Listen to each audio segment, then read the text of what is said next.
Let's look at all things US then. Joining me now is former Home Affairs Secretary Mike Pezzullo. Mike, great to see you. We've seen Donald Trump, since we last spoke, make decisions and have that particular meeting in the Oval Office that was quite something. Let's get to Ukraine, because I wanted to get your view not only on the suspension of funding to Ukraine from the US, but I think it went to a whole new level when he suspended intelligence sharing. What effect is that going to have? Good morning, Laura. It should not be underestimated, the ability that the Ukrainians have to target their strikes, particularly as they strike deeper into Russia, or to have anticipate warning of missiles shot at them or aircraft, is hugely dependent on 24/7 American coverage from satellites and from other sensors. The Europeans and others just simply don't have those capabilities. So the withdrawal of not just the military assistance, but that real-time targeting intelligence, that surveillance intelligence, that reconnaissance, is going to very much impact the Ukrainian war effort, which, no matter how bravely they fight, and they're just shown levels of heroism that are so admirable, they still need that technical support and that enabling support. And it's obviously the case that the President has decided that he's got to take, in his mind, drastic measures to achieve a breakthrough, to achieve, as he describes it, the deal.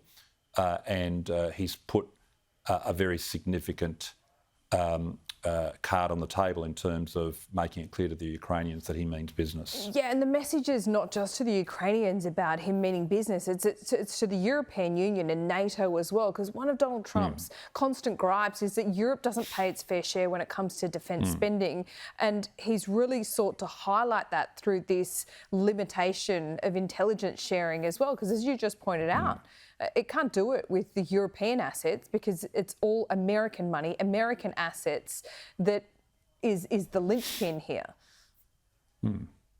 Laura, I've gone back and looked at the whole press conference. I've actually changed my thinking about this in a subtle but important way. When I first saw it, like everyone else, we just saw the highlights and it was remarkable. No one had ever seen anything like that in an Oval Office presser.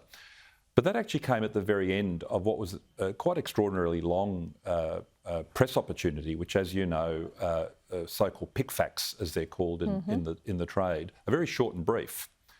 They were talking for the best part of about 40 minutes in quite moderate terms, and I was actually quite surprised as President Trump started to describe some of the elements of the deal that they were going to walk into the next room to sign, at just how forward-leaning he was prepared to be in terms of supporting Ukraine. And then obviously with the intervention of the Vice President, and we all saw how that then ensued after that. I've actually come to the view that that was just so abrupt, so shocking in real-time television that it was almost the shock that the Europeans needed. I think up until that point, for the best part of 3 years, when Europe should have been building a massive military capability. They should have been arming themselves to the teeth, thinking there's no way that we can outsource our security to the extent that we have. They've done virtually nothing in 3 years, with some notable exceptions in Poland, Lithuania, the other Baltic states, Sweden and Finland. But generally speaking, they've done nothing to create the kind of force required to hold Putin at bay. I think, in the words of Richardson Jagger, sometimes you don't always get what you want, but sometimes you get what you need. And it was almost the tonic, the shock that Europe needed. And they've been scrambling ever since. A couple of key points about that very quickly.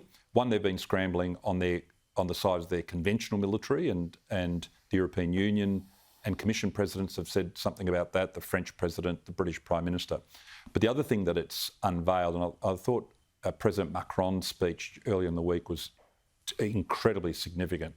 They're now starting to think seriously to hold Russia at bay. They also need to be able to deter Russia independently in terms of nuclear weapons. And the only people who've got skin in that game, capacity in that game, are the French principally and the British, and that's going to be a fascinating development to watch as well. I mean, we know, as you say, Donald Trump has the Europeans in his sights, and when you lay it out like that, you can understand the frustration. He's also, got a domestic issue to deal with, where, the American economy, budget more specifically, is in trouble. How worried should we be about Eldridge Colby's comments that defence spending in Australia is not good enough by about half? We spend about $50 billion. He says probably needs to be more than double. We shouldn't be worried at all. We should be confident enough in our own assessments about our own defence strategy and the capabilities required to execute that strategy to make our own decisions. I know Bridge. He's a friend and a professional acquaintance over many years. He calls it as he sees it, but we'll make our own decisions, as the PM said, about defence funding. If anything, I think when you look at our circumstances, the size of our geography, the nature of the challenge, which the recent Chinese flotilla highlighted in so many respects, Mr. Colby's probably been conservative in terms of the amount of spending that we need to undertake to remediate critical gaps in our own capability, which, absent them being addressed urgently, not in the 2030s or the 2040s, which the government announcements typically point towards capabilities that are relevant in 5, 10, 15 years' time. No, in the next 18 months to 2 years, a bit like what the Europeans are having to do, Australia will need to very seriously think about things like continuous wide area surveillance of our maritime approaches, which clearly was shown to be inadequate, where a Virgin pilot had to radio in, quite a significant development. We should have been all over that flotilla with P8s just constantly circling, and we've got 14 excellent P8 airframes. We probably need a crewing ratio, as airlines do, of 2 to 3 crews per airframe, just to keep them in the air all the time. That's what they're built for. We have no capacity to shoot down long-range incoming ballistic missiles. If we had to, we would have to call the Americans to say, can you deploy some of your interceptor batteries to protect our own airfields? The Americans quite rightly would say, look, we love you guys, we love Australia, but those interceptors are scarce. We've got them spread out all over the world. Why don't you have your own what happened there, missile Mike, interceptors? just quickly? I mean, that looked like a disaster. That was a PR disaster at least. Can you put together what happened, what the truth is?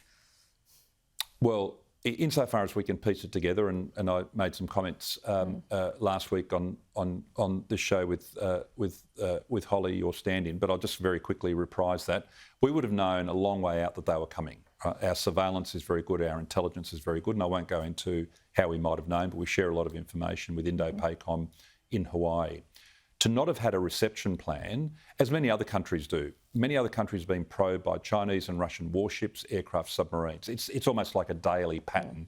You get these sorts of deployments off Alaska, off Japan, in the Baltic, in the North Sea, off the UK. We're clearly unprepared and unpractised in receiving such a task force, surveilling it, having all of our sensors on it, and getting from government very clear rules of engagement about how close we can go, what kind of imagery we should have been taking. We should have been having close imagery taken from P8s. I would have gone further. I would have had a Collins submarine tasked to take imagery through its periscope as a welcoming image, saying, you're in the Tasman Sea now, welcome. Here's a shot of you taken through the periscope camera of one of our submarines. Welcome. Think about that. Wow. Okay, Mike Pezzullo, always good to talk to you. We'll check in next week. Thanks so much.